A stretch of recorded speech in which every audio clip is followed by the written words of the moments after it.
Well, welcome back. Just because you live in a small living space doesn't mean you can't live large. All it takes is a little imagination and some key principles. At least that's what lifestyle expert Mar Jennings is telling us. He's got more tips on how to do just that. Thank you so much for being here, Mar. So great to be back. Aw, thank you. This is our last time on the set together. I know. Farewell. That new set looks fantastic. Oh, I can't wait to show you the new couch. You're going to love it. Ooh, we're going to be at a couch. Oh, yeah. All right, so we're talking about living in small space. So many of us go through this, especially if you live in a big city. Right. It's tough to have a lot of space. It is, but small spaces are now the new big thing, because the key behind small spaces is not so much the square footage, but what can you do with that square footage to make it feel more livable and give the illusion of a completely well-appointed space that you just want to live in that space. And it just resonates with you, meaning that you will either want to buy this place immediately, including all the furnishings, or you learn this is how I can live in this space. Well, I would think organization would be key. That is key. And when it comes to being organized, you want to make sure that you have what you need. A lot of times we do collect a lot of things that we don't necessarily use all the time. I have that 1-year rule. So if I don't use it within the year, it has to go. So when it comes to small spaces, one of the biggest challenge is that you want it to appear much larger than what it is. Oh, of course. And the best way to do that is, if you notice in this photo, all the hangers match. There is a dresser inside the closet. There are some cubbies. There's places to put things. There even is a tray to put down your keys. And if you also notice, right behind that, you will notice on the wall, there's an outlet. So that's a charging station as well. So you create multiple purposes in this one space, and now people get, okay, I get it. I know what to do in this space. Awesome. And multifunction, that sounds a lot like what you were just talking about with the outlet being there. Yes, most definitely. But when it comes to being multifunctional, you have to have furnishings that are both decorative as well as functional.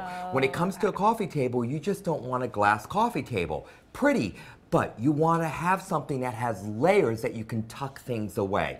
When it comes to an ottoman, again, that takes a good piece of space in your room. Make sure it also has storage as well. When it comes to side tables, maximizing every piece, not only that it's decorative, but it also has a place to tuck something away. Storage, storage, storage. Absolutely. All right, go vertical. So not only looking out here, but you got to think, where can I tuck something above and below, right? You know, there's a lot of companies that you can shop, or you can go to off-price stores, and the key is that you have to use your wall space as an alternative for storage. So going vertical is so important because you can add any kind of, you know, bookshelves are pretty common, okay, but when you can create more storage space into the wall area, that again creates more functionality and more storage. No one will ever say to you, I don't know, have you ever gone to a house and said, oh, there's way too much closet space?